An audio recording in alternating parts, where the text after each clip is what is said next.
د مړو د طرف نه د وضحیت څه حکم دی؟ د مړو نه وضحیه کول یو قولدار چې د مړو نه وضحیه کول مطلقاً جایز دي. دویم قولدار چې د مړو نه وضحیه نشي کولای. راجح قول پکې د حجاز علما ابن عثیمین وغیره ذکر کړی دی او دای خویلی دي چې درې صورتونه دي د مړي په باره کې.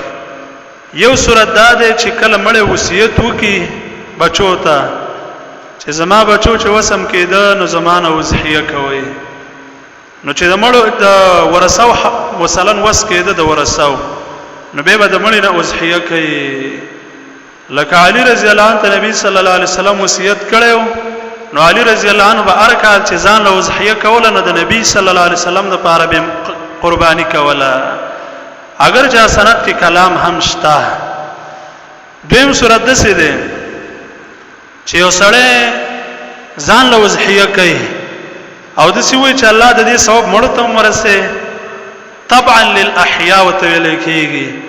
لکه نبی صلی الله علیه وسلم ویل اللهم تقبل من محمد ومن امه محمد صلی الله علیه وسلم، الله زمانه قبول کړي او د رسول الله صلی الله علیه وسلم د امت نه قبول کړي.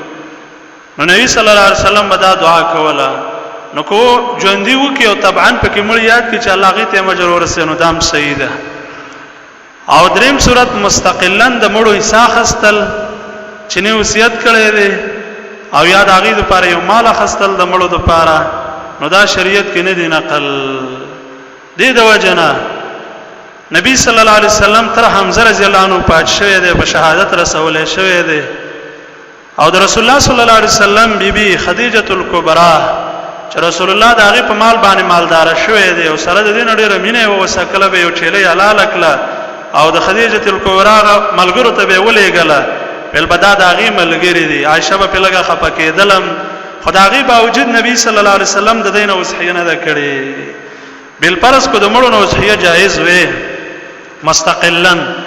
نبی صلی الله علیه وسلم د حمزه نه کړي رضی الله عنه، د خدیجه الکبرى نه به کړي وي. د دې د وجه نه د مړو نو مستقلا وصیه نه کیږي.